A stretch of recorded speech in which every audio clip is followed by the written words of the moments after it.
So yes, our last speaker this evening is Julie Edwards from the museum here, from West Cheshire Museums, who is going to give us an introduction to the Chester Amphitheatre, an 8,000-year story exhibition. Julie has worked in Chester since the 1990s, joining Chester City Council's archaeology service. She was a senior archaeologist for post-Roman finds on the excavations at Chester Amphitheatre, and also excavated on the site during that project. She's currently working, as Liz mentioned earlier today, to complete the finds report volume 2 for the publication, and has curated the 2 exhibitions here at the museum. Is going to give us a brief introduction to them. Thank you, Julie. Thank you. Can you hear me? Is that mic's okay? Okay, fine. I'm recovering from a sore throat, so I hope I will make, this is water, so I hope I get to the end. So this is the second time within 18 months that I've spoken to a Roman conference, which is a bit of a novelty considering I identify primarily as a post-Roman pottery specialist. So thank you for inviting me to speak about our current exhibitions, both of which are related to excavations at the city's Roman amphitheatre. The excavations took place a long time ago now, so I'll just give a bit of background to them and then move on to the exhibitions themselves.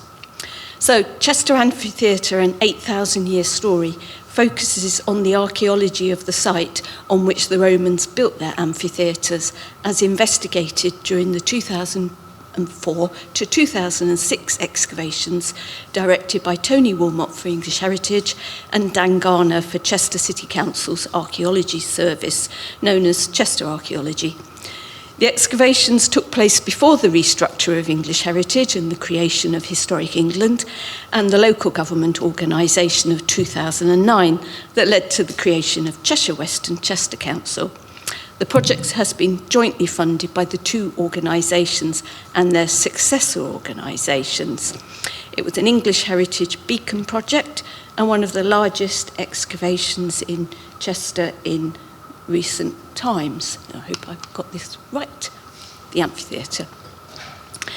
The 3 seasons of excavations saw the involvement of large numbers of staff and volunteers, umpteen skit trucks. We were counting how many skits we removed every day, but I haven't been able to find the figures, and visitors. Volunteers included members of the local community, either side of the Welsh border, and students from across the country, but particularly Liverpool University and also the then University College Chester and local FE colleges. There were training sessions run for students and volunteers, and the post-ex programme has included specialists from across the country, as well as the in-house team. The excavations were the subject of significant public interest, and there was a large outreach programme. So there was a walkway across the centre of the site so people could view the excavations, and the northern area was adjacent to the pavement, which provided good views of the work. Info panels and a designated member of staff answered questions from the public. There were also artefact handling tables. Finds processing was carried out on the first floor of the then Chester Visitor Centre, which is located opposite the site, open to the public, and there were regularly updated recent finds. There was no social media then, but there was a web blog and also a webcam focused on the site. The 11-year son of a friend of mine in Australia would frequently stay up late to watch the work taking place. And of course, regular printed newsletters. We ran events to coincide with the CBA's National Archaeology Days, as the festival was then called. Our children's club, as well as yak groups from the neighbouring areas, had the opportunity to visit, as well as older members of the community. This group's,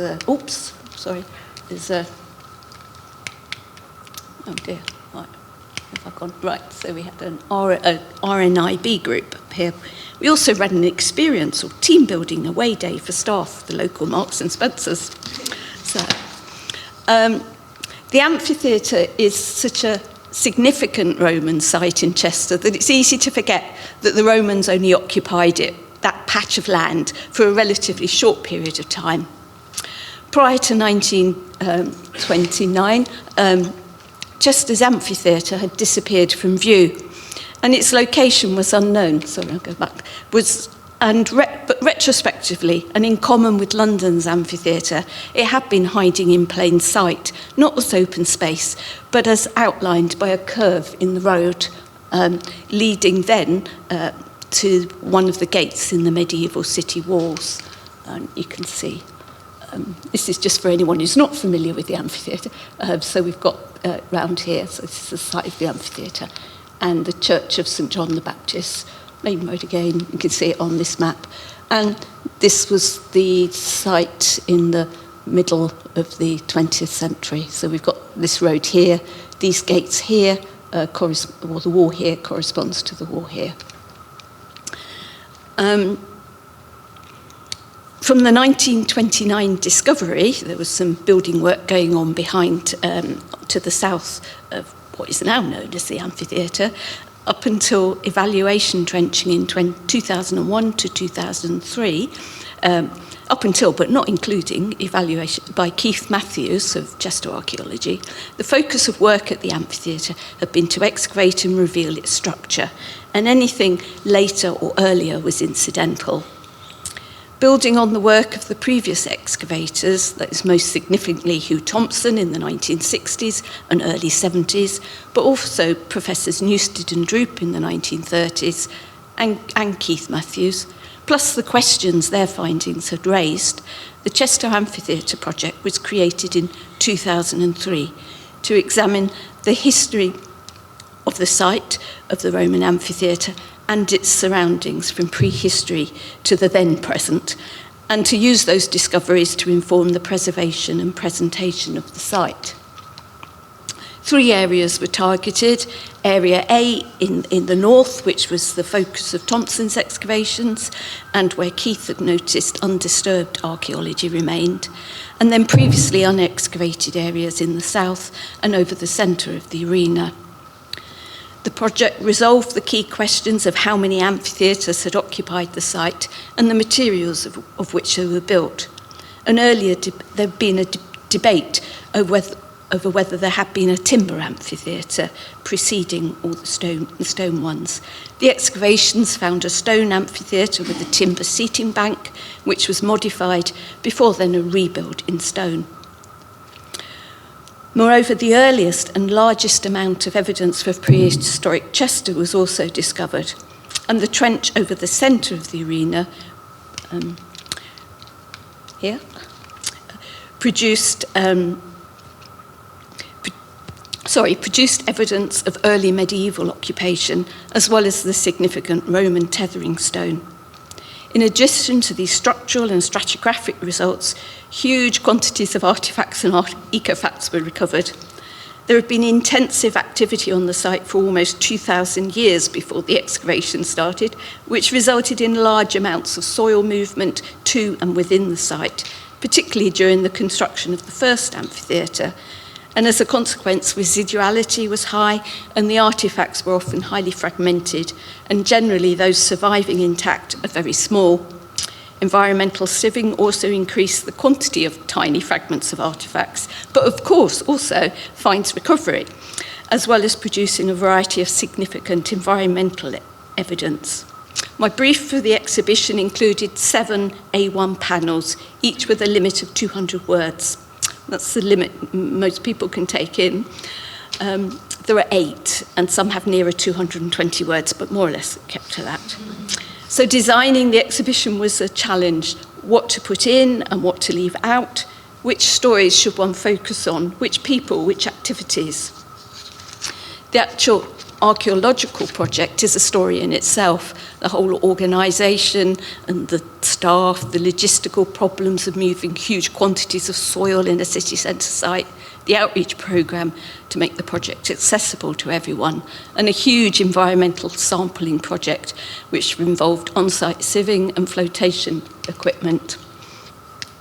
Sorry, I've missed a slide, so anyway, you can just see the Amphitheatre 1, 2 and the timber there, and you see the site here, the timber seating bank remains there, and 1 and 2. So, and yeah, that's where I want to be. So we also had a site artist.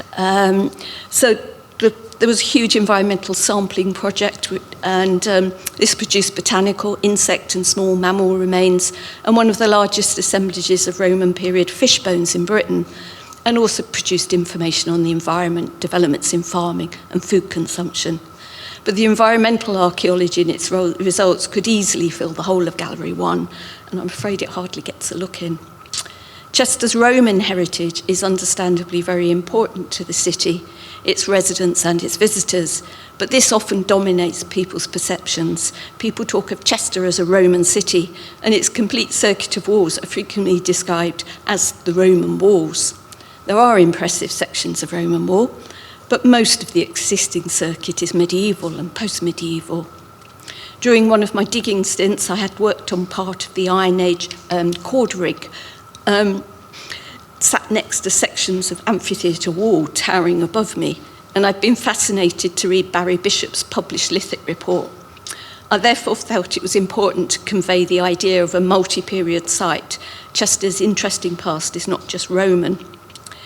As the exhibition followed on from the British Museum's Gladiators touring exhibition, we also needed something that was obviously different.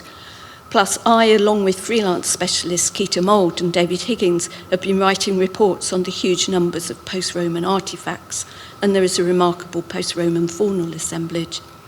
I therefore decided to focus on the geographical site and to attempt to outline the story of the development of the site, starting extremely briefly with the landscape. The key structural and land use discoveries are thus outlined in the panels arranged chronologically around the gallery walls. An important element of the brief was that we do not have an allocated budget for in-house exhibitions. So my idea of conveying the changing use of the site through time in a graphic on a massive wall hanging was soon kicked into touch. We do, however, have some very talented people in our team. My rough sketch of the pictorial representation of the site through time was swiftly and expertly turned into a painted graphic by India Hackett, one of the visitor team with degrees in art and design. And our skillful and resourceful technicians, Mike and Gordon Witter, found several large wooden panels at the back of their workshop, kept for a rainy day, and you can see the result of their combined efforts in the gallery. Then there was the layout of the gallery and the presentation of the finds. We have the tethering stone found at the centre of the amphitheatre arena.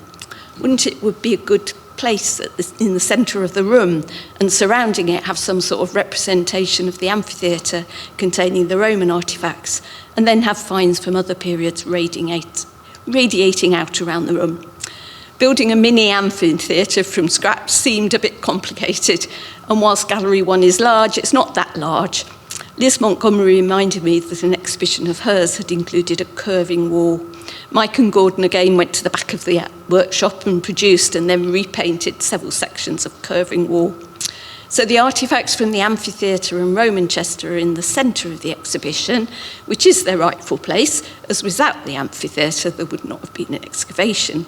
But they focus largely on the lives of the soldiers and civilians rather than the gladiators.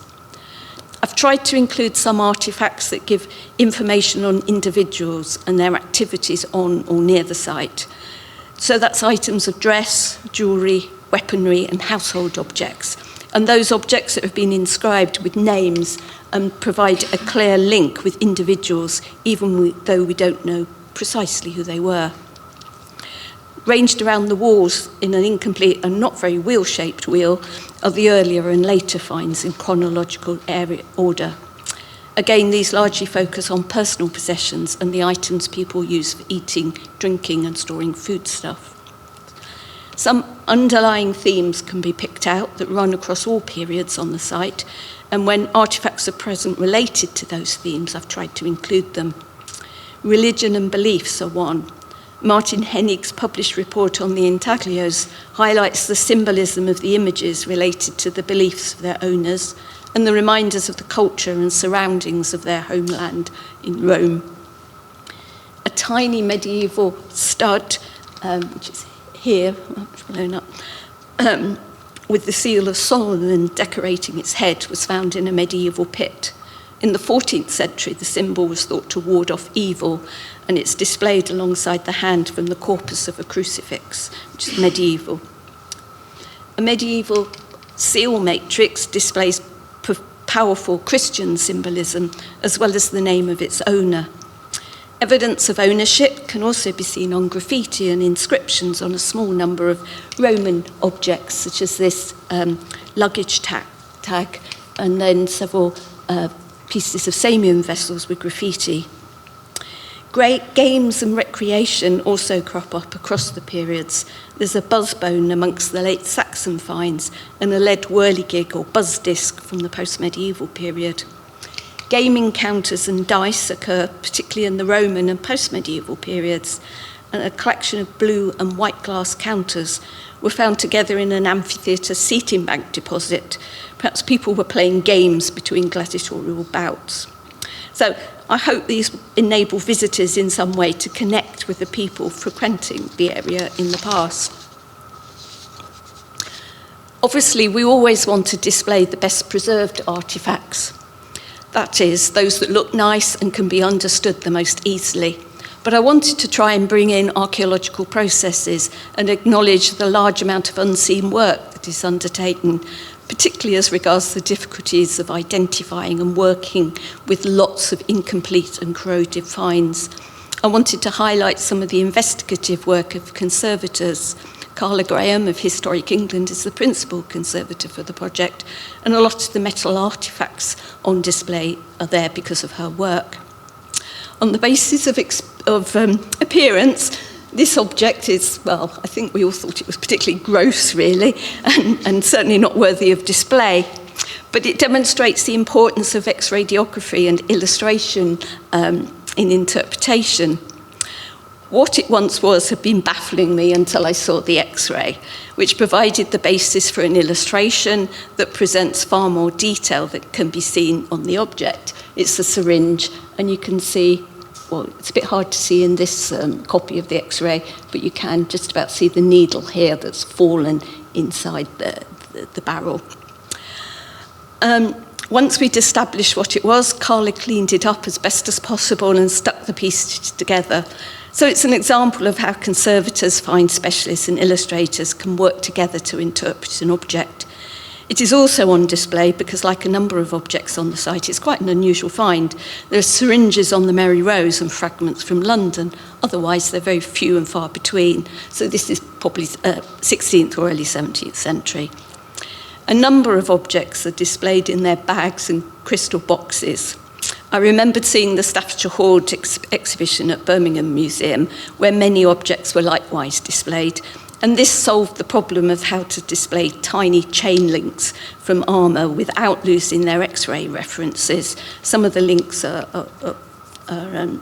forged together, so there's quite a lot of information from the X-rays. But it also demonstrates how we package and store such items. Similarly, displaying Roman brooches in their boxes with foam support solved the tricky problem of not having suitable mounts, whilst again demonstrating how we store these delicate objects. As I've already said, redeposition and residuality was high across the site and for all periods. And there were few undisturbed deposits that could be described as primary. One very interesting assemblage is, however, firmly datable to the 16th century. It's become known as the Tudor Pit and contains a small assemblage of 16th century finds, including this very fine French enamelled glass, and the owl, which I will come to shortly, and this gold enamelled ring, which is sort of associated with the pit, but was found by metal detector. The significant assemblage, however, was bone, a wide variety of animal, bird, and fish bones, which appear to represent a high-status feast. So we have the debris along with the objects of a feast. I wanted to display the pit group together with at least some of the bone assemblage, but the bones aren't marked, and I wanted to make sure that at the end of the exhibition, everything went back into the correctly labelled bags so that it would be available for future research and display. I didn't want woodcocks confused with rabbits. I had some volunteer help on the day this case was being installed, So I briefed her to sort out bags representing a cross-section of species, making sure that there were large bones and small bones, and then to lay them out in discrete groups with their labels. The handwritten labels, like the plastic fines packaging, serve as a reminder that someone actually sorted and identified the bones, as well as being a means to safely retaining their work when the exhibit is dismantled. So we have the handwriting of the specialists, so they are represented there. The excavations produced large quantities of building materials, especially for the Roman period, and there is an extensive published report. I did initially select pieces for inclusion in the exhibition, particularly those that have obvious connections with people, so hobnail impressions, fingerprints, remains of legionary stamps, etc. However, they're very fragmentary, abraded pieces, often with quite indistinct markings. And there didn't appear to be much point when I got them back here and then looked afresh at the permanent galleries, where we've got complete and much better examples, so I decided to leave them out of the exhibition.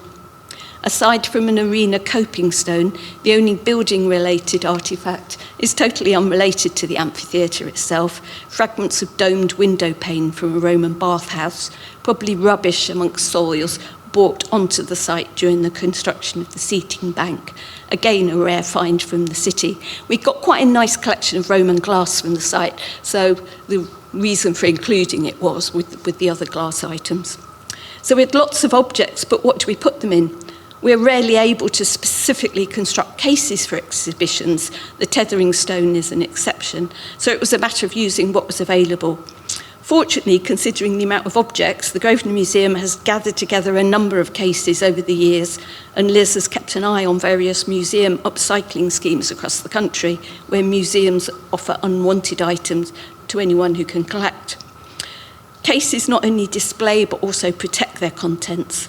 Whilst archaeologists and museum staff see values other than the financial in artefacts, some do not.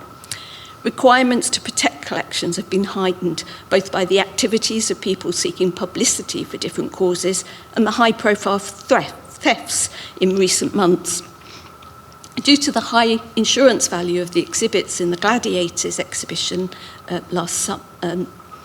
over the autumn, which finished at the end of January, and to enable the Grosvenor Museum to host the exhibition, the British Museum trustees provided us with funding to upgrade some of our cases to meet the security requirements of the British Museum and other lending museums for gladiators. This grant not only enabled us to host gladiators, but also facilitated the second of our two exhibitions, the Chester Amphitheatre Owl, a 16th century curiosity. So this came from the Tudor pit.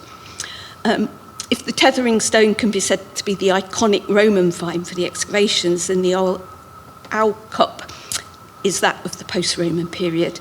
This eye-catching object is adorable and fun, but it's highly unusual, and a highly unusual find from an archaeological site in this country, and indeed highly unusual in this country as a curated object.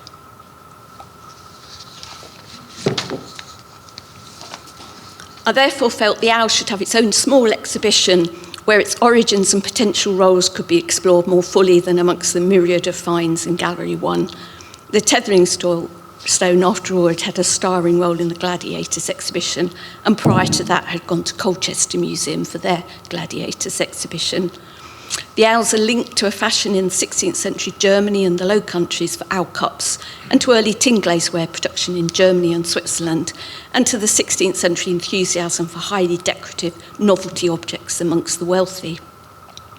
These objects were made of precious metals, but also materials that were new or rare in Europe north of the Alps, and tin glazeware production was still relatively new in Northern Europe. We think of pottery objects as being cheaper imitations of metal, but in this case it's been suggested the reverse is true.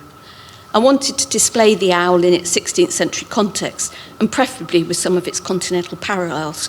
However, borrowing an owl from the continent would have been beyond our finances, and whilst a big exhibition of owls would be marvellous, the time and expense could not be justified. I did know of some non-ceramic owls in this country in the Welby collection at the Ashmolean Museum, University of Oxford, so sent off an email not really expecting a yes, but that's what came back. So we're extremely grateful to the Ashmolean Museum for the loan of 2 more or less contemporary owl cups, one made from coconut mounted in silver and the other gilt.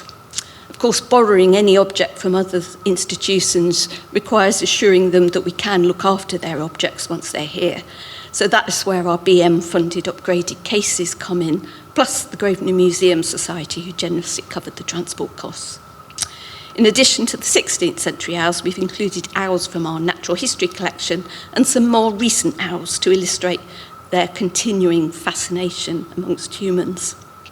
Also, we've also included items from our art collection in Gallery 1, showing the site and the Church of St John the Baptist. Lastly, archaeological projects cannot exist without teamwork, and there was a very large team behind the Chester Amphitheatre project, encompassing professional archaeologists, volunteers, and the people who aren't archaeologists but who supported and facilitated the project in many different ways. All of their work fed into the exhibition, but significantly as regards the pre-medieval elements, they're my ex-colleagues, Roman Fine specialists Jill Dunn and Alison Heek, illustrator Cheryl Quen, and the freelance specialists Keita Mould, Martin Hennig and Barry Bishop, whose substantial contributions to Volume 1, along with the faunal assessment reports by Ian Smith and pipe clay report by David Higgins, have informed many of the exhibition's artefact labels, and of course Dan and Tony. So I hope I haven't misinterpreted their work. So thank you, and I hope you enjoy the exhibitions and your visit to the Grosvenor Museum in Chester.